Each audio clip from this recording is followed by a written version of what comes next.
What is up, guys? Welcome back to the Tring Shoe Repair channel. If you're new here, I'm Dan. Just straighten my pen there. Now, today's video is something I haven't done before, but it's going to be cool. A customer has sent in a pair of shoes that he picked up in a charity shop for just £7. So we're going to restore them, upgrade them. So make sure to stick around to the end to see what it's all about.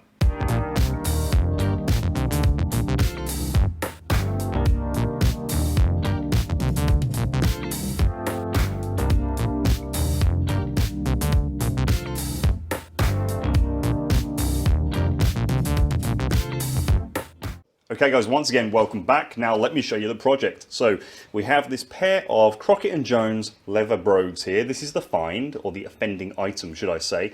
Now they are leather soles originally, but they've been repaired. They've had rubber sole guards, rubber heels. They've been through the ringer, to be honest. Now the main problem we have, if you can see there, the welt. Now that's what we'd normally sew a new leather sole onto. It's trash. It's been done too many times. The previous repairers have sanded it away too far, so we can't stitch a new one on. So we need to sew on a new welt. We're going to re-welt, and then we're going to replace the whole sole with some cool rubber, some Vibram California. The stuff is cool, so it's going to be cool. So let's get to it. All right, so we've got a shoe on the last. First thing we're going to work on is just removing these rubbers that have previously been put on. This heel actually says, can I show you? Can you see? Dunlop on it, same as the tyre. Now, I mean, I don't go out of my way to bash other people's work, but they've made a mess of this last time. But that's why they're here. They're in for some TLC.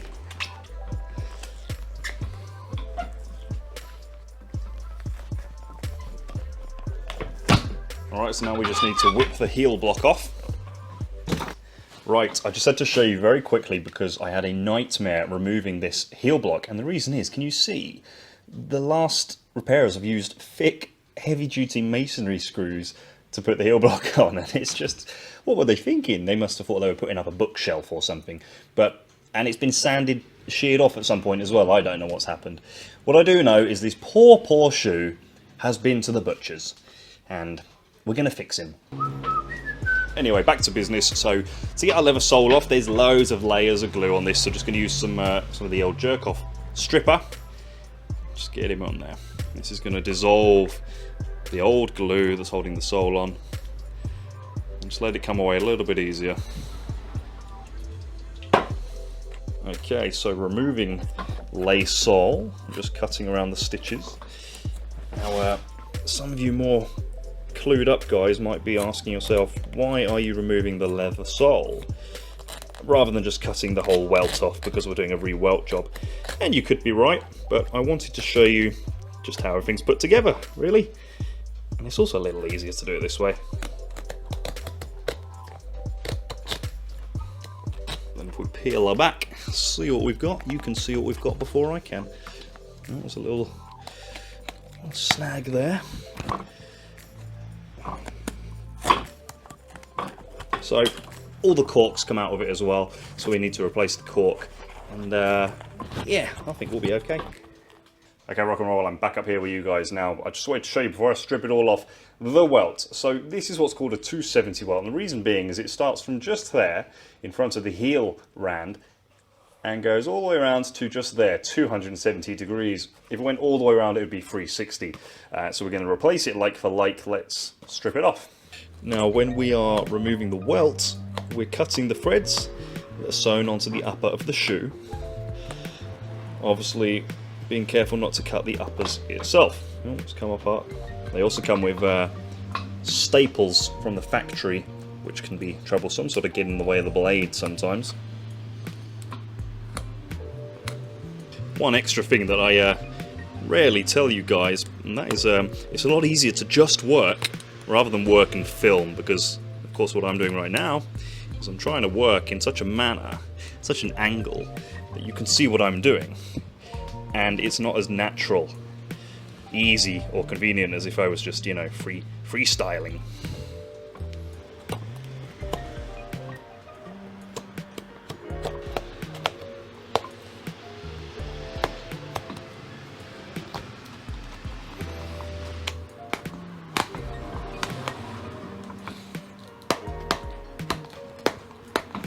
Now, just before we sew on the new welt, we just need to go around with some pliers and pick out all of the old threads that were holding the old welt in, so that they don't get in the way of our new stitcher as we're going around. If you leave them in, it will cause you problems. Okay guys, we're getting there. So the next thing to do is get our welting. So this is it. It's a strip of leather. This is a normal plain welt, we could call it, rather than what you call a storm welt. I'll show you that another time. So the first thing we need to do is measure it, cut its size, and then dye it. Specifically because, where is our shoe? Under the tripod. Because this is a tan shoe, we won't be able to dye it very easily without getting dye on the uppers after the welt's on. So we'll dye it first and then move on.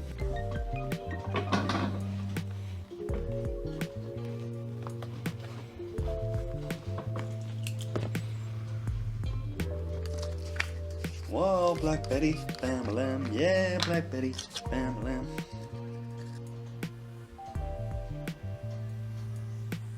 I think we might want to go a shade darker than this, guys. I think that's a little bit better.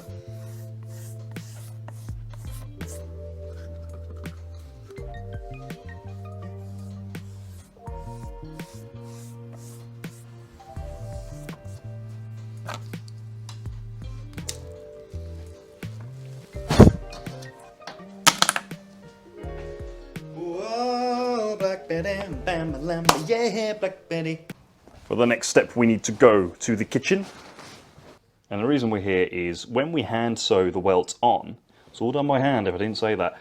Leather's tough, okay, and to sew through it is hard work. So what we do is we just submerge it in water to soften the leather up, and it makes it all a lot easier. So I'm just going to dunk him in here. I'm using my Spider-Man mug because I find that the Spider-Man mug wets the welt better. I'm talking rubbish. But just as I'm dunking the welt, let me tell you a quick story. When I was a kid, 14, 15 years old, I used to have a paper round, and one of the houses that I delivered the paper to had this conservatory full of exotic plants and flowers. And I really thought that if I smelled the plants hard enough, or the exotic flowers, I would turn into Spider-Man. Didn't happen, dream crushed. So I just try and live the dream on with my cup. Anyway, we let that soak for about half an hour and then come back to the job. Now what I'm just quickly going to do is take advantage of the fact that we've got the welt off, and we can get to these dirty patches just right underneath the welt at the bottom of the uppers. Clean it, all right? So just using a bit of saddle soap, sponge. You know, it's easy to do it this way because we can't quite get down in that gap, that crack between the welt and the upper once the welt's sewn on. So clean it up now, possibly colour it. I think I might just colour it once we're all put together. Okay, rock and roll. So we've got our welting, and what we're using to put it on is waxed twine, and the reason it's waxed is because we can really get tight knots with a waxed thread. So what we're doing is just starting from underneath the rand here. This part of the welt is chamfered, so we'll just tuck underneath there, like so. And then we're just taking a hand awl and our thread, and I'll show you how we do it.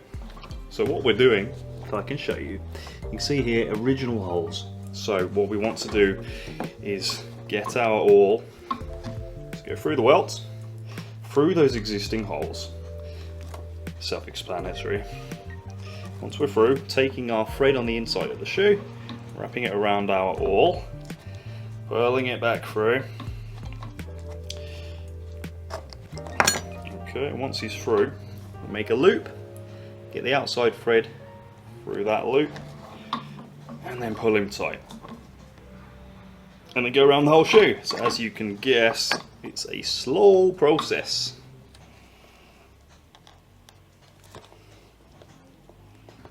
Let's, how about we kill the time with some good old dad jokes. What do you call a knight that likes to shock people? Surprise! What do you call a sheep with no legs? A cloud! My late granddad was the kind of man who would never throw anything away, but sadly he died in the war holding on to a grenade. Okay, that's enough of that. So I'm not going to make you watch the whole thing because this is going to take a while. I mean, to do the pair of shoes, probably looking about half an hour if you do a real quick job. Half hour, 45 minutes. So I'll just fast forward it for you. And sweet, there we go. So our welt is all sewn on. Now we need to just get some cork in there before we put the sole on. Okay, so let's just get a nice dollop of cork filler. Pop it in here, fill up our cavity so the customer can wear it in, break it into the shape of his foot. You know, I haven't asked for a while. It's how you guys are doing. Let me tell me in the comments something funny or interesting that's happened to you today. It doesn't even matter if it's that mundane, and it doesn't matter if you think anybody else will find it funny. Let's just hear what you found interesting today. Okay, rock and roll. So now it's time to get everything together and glue our sole on. So here's our Vibram California sheeting. I'll show you. So I really like this stuff. It's kind of like a lizard skin effect or dinosaur skin effect.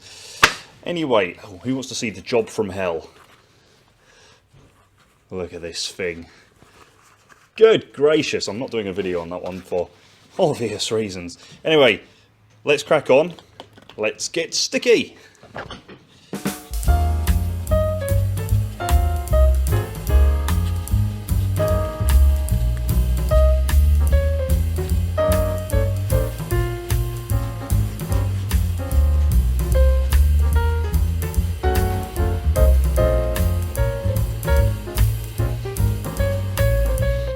Okay, so you know the drill. I'm going to give the new welt 2 coats of glue because it's very absorbent, but once it's dry, I'm going to heat everything up and then stick it all together.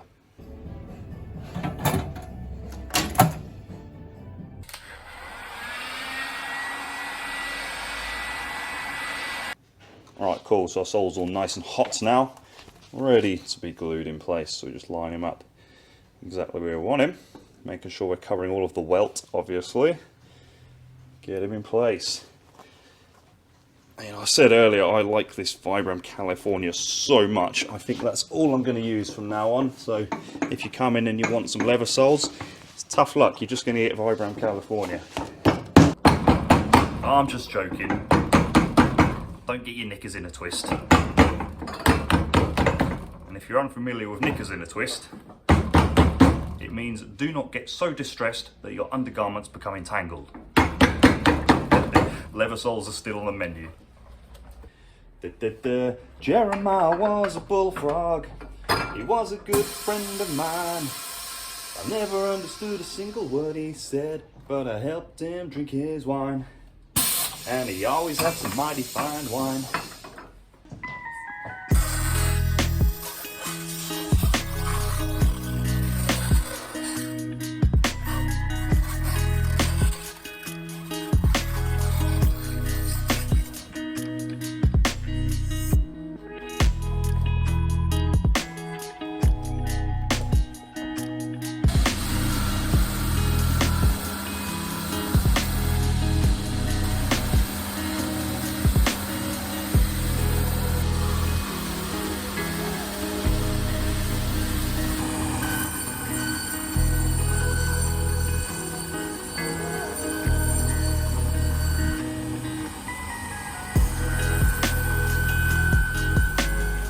Alright guys, so it's starting to come together. Our sole's got some shape. Now, one thing I just wanted to explain to you is, at this stage, what I've just done is trim around the sole to match the shape of the welt. Now, of course, we've put a new welt on that was a little bit wider.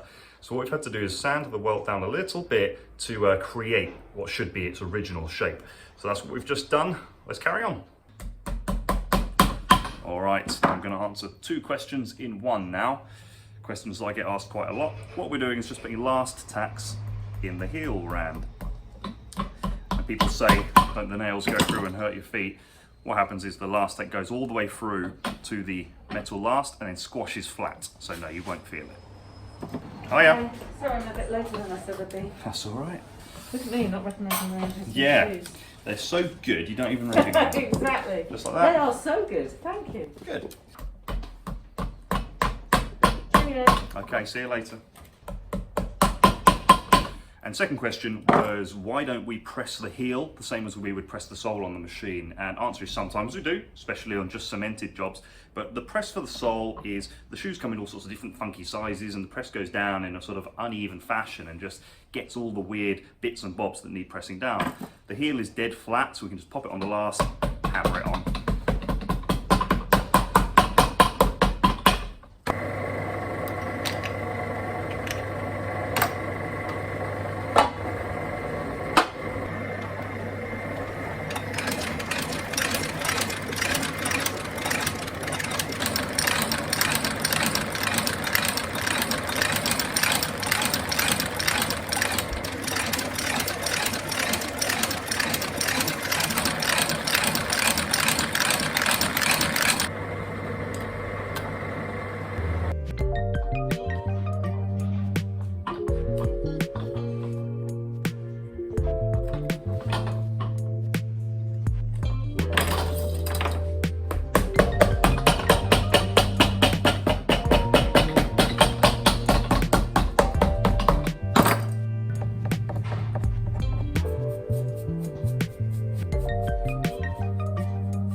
So before we crack on with the heel, we're just going to pay some attention to the uppers because they're a bit tired, the colour's faded, and they could do with some nourishing. So we're taking some Puro Cream, my favourite. This colour is called Canyon. I think it's going to work really nicely.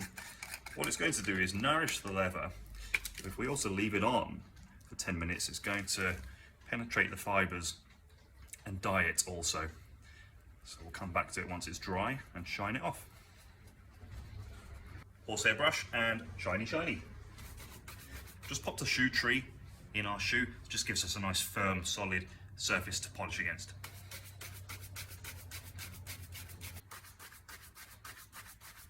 Okay, what do we think? Looking good, huh? Right, so let's get some heels on.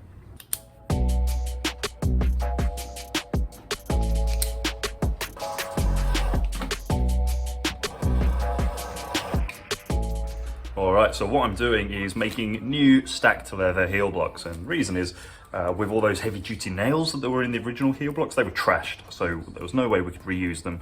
So I'm remaking them with some nice soft leather, so it's just going to add another element of comfort to this repair.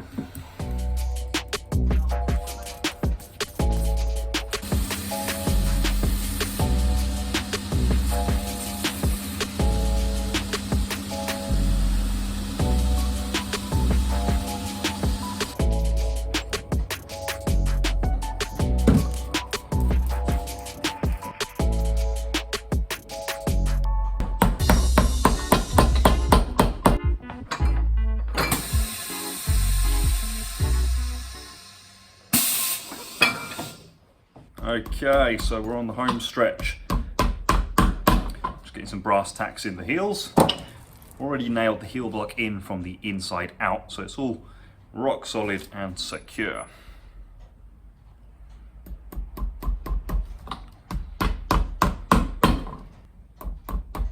I've also been asked to give a quick shout out today by my lovely mother to the Wingrave netball team. Keep up the good work, girls. You know, keep scoring goals and stuff. And I think, there we go.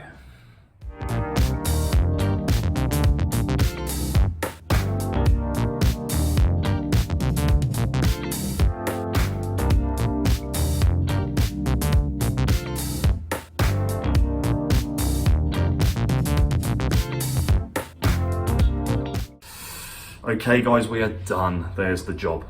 All right, Vibram California sole, stitched on obviously to the nice new welt, new stacked leather heel blocks, and some brass detailing, and of course reconditioned the uppers. Now we've got to chat about the cost, haven't we? It's really the main theme for this video. So as I said, the customer picked these up in a charity shop for £7. Now this was a big extensive repair with the Re-Welt. The cost of this repair was £200, so it gives us a total £207 for this pair of shoes. If you were to buy these new, they would easily be £350, possibly £400. So I would say the customer's got himself a bit of a steal. So as always, if you made it all the way to the end, hit like. It really helps me with the channel. Also tells YouTube what you enjoy watching. And I'm gonna finish by saying, if you have a pair of shoes you're interested in having repaired, please get in touch via the Tring Shoe Repair Facebook page. That's the most reliable place I can get back to everybody on. And if you're one of my regulars, make sure to hit the notifications bell so you're kept in the loop every time I upload a new video. If you're new to the channel, also welcome. I'm doing new videos all the time. Make sure to subscribe. Now I've got to cut this ending quick because I actually just had a customer walk in and bring me 8 pairs of shoes that he wants for a couple of days time, so I'm snowed under. I've really got to get cracking on. But thank you so much for joining me, and I'll catch you next time.